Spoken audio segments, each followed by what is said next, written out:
ஞான ஒளி YouTube channel நேயர்கள் அனைவருக்கும் வணக்கம். இன்றைய பதிவில் இந்த வார ராசி பலன்கள் காணலாம். 24/6/2026 முதல் 1/7/2026 வரை பார்த்தீங்கன்னா, வாக்கிய பஞ்சாங்கப்படி கோச்சார கிரக நிலைகளை பார்க்கும்போது திருவாதிரை நட்சத்திரத்தில் சூரியனும் புதனும் சஞ்சாரம் செய்கிறார்கள். புதன் மேற்கே அஸ்தமனமாகி வக்கரகதியில் இருக்கிறார். பூச நட்சத்திரம் கடகராசியில் குருவும், ஆயில்யம் நட்சத்திரத்தில் இன்றையிலிருந்து சுக்கிர பகவான் சஞ்சாரம் செய்கிறார். துலாம் ராசி சித்திரை நட்சத்திரத்திலிருந்து சந்திர பகவான் இந்த வாரத்தை தொடங்கி வைக்கிறார்.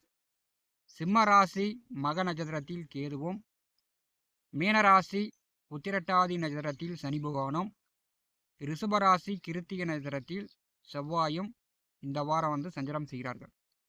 9 நவகிரகங்கள் மூலம் ஒவ்வொரு ராசிக்கும் இந்த வாரம் எப்படி இருக்கும் என்று பலன்கள் காணலாம். கன்னி ராசி அன்பர்களுக்கு இந்த வார ராசி பலன்கள் காணலாம்.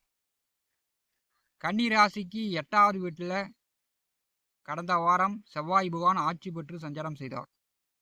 8ஆம் அதிபதி 9வது வீட்டிலே சூரியன் நட்சத்திரத்திலே இந்த வாரம் சஞ்சாரம் செய்கிறார்.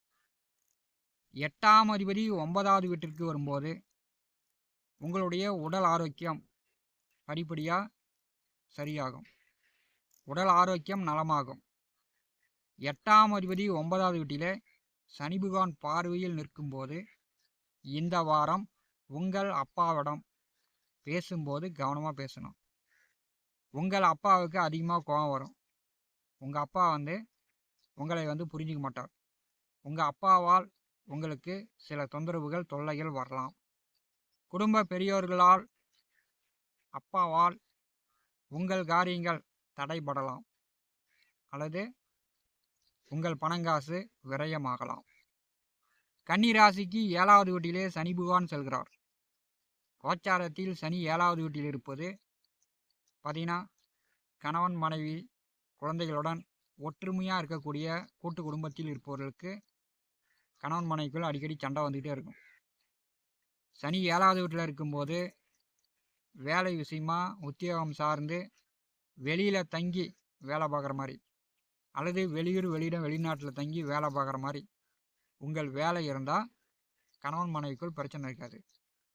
கன்னி ராசிக்கு 6ஆம் அதிபதி 7வது வீட்டில் நின்று ஜென்ம ராசியை பார்வை செய்யும்போது நீங்கள் சந்தேகப்படுறது, மற்றவர்களை பகை விரோதியாக நினைக்கிறது, இதெல்லாம் நீங்கள் தவிர்த்தால் நல்லது.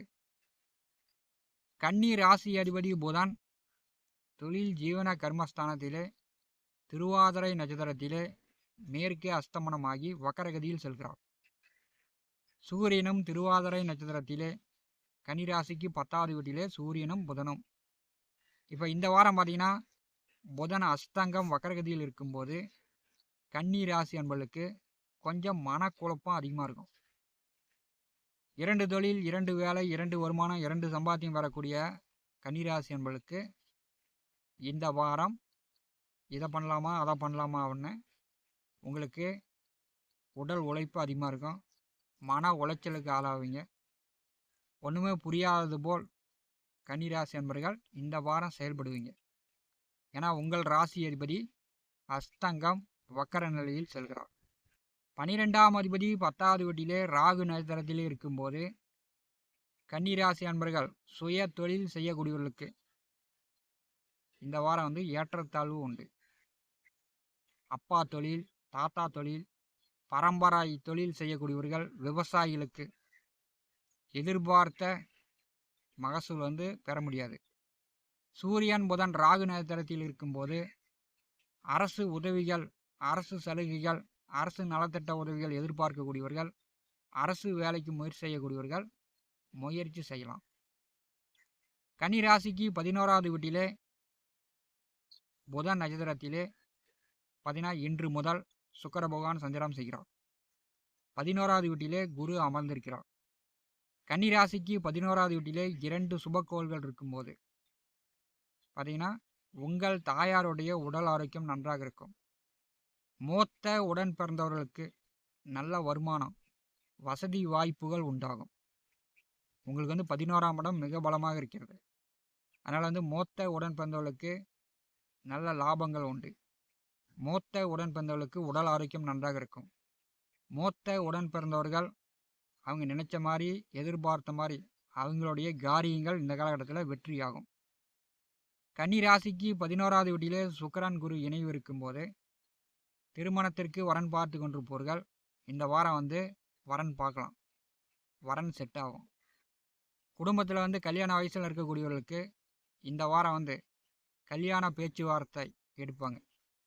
ஜாதகங்களை வந்து புரோகிதர்களிடம் கொடுக்கலாம் அப்படின்னு கல்யாணத்துக்கு உங்கள் ஜாதகத்தை கொண்டு போய் ஜோதிடரிடம் கொடுத்து ஜாதகம் பார்க்கக்கூடிய அமைப்பு கன்னிராசி என்பதற்கு இந்த வாரமே உண்டு. கன்னிராசிக்கு 12ஆம் வீட்டிலும் 6வது வீட்டிலும் சர்ப்ப கிரகங்கள் சஞ்சாரம் செய்கிறார்கள். 12வது வீட்டில் கேது இருக்கும்போது சிலர் வந்து வேலை உத்தியோக ரீதியாக வீட்டை விட்டு வெளியூரில் தங்கி வேலை பார்ப்பீங்க. 12வது வீட்டிலே கேது இருக்கும்போது இரவில் வந்து நல்ல தூக்கம் வராது. இரவு வந்து நிம்மதியான உறக்கம் உங்களுக்கு வராது. உங்களுடைய சம்பாத்தியம் நீங்கள் வந்து சேமித்து வைத்து உங்களுடைய பணத்தை நீங்கள் செலவு பண்ணுவீங்க. கன்னிராசிக்கு 6வது வீட்டிலே ராகு இருக்கும்போது கண்டிப்பாக பெரிய அளவு நன்மை தான். 6வது வீட்டில் ராகு செல்லும்போது சிலருக்கு வந்து வயிறு சார்ந்த பிரச்சனை வரும். அதாவது அல்சர், குடல் சார்ந்து சில பிரச்சனை வரலாம். வெளியில் சாப்பிடக்கூடியவர்கள் காரமான உணவுகளை சாப்பிடுவது தவிர்க்க வேண்டும். இந்த வாரம் ராகு நட்சத்திரத்திலே சூரியனும் புதனும் செல்லும்போது சிலருக்கு வந்து வயிற்று வலி, வயிற்று கடுப்பு, வாந்தி பேதிலாம் வருவதற்கு வாய்ப்புண்டு.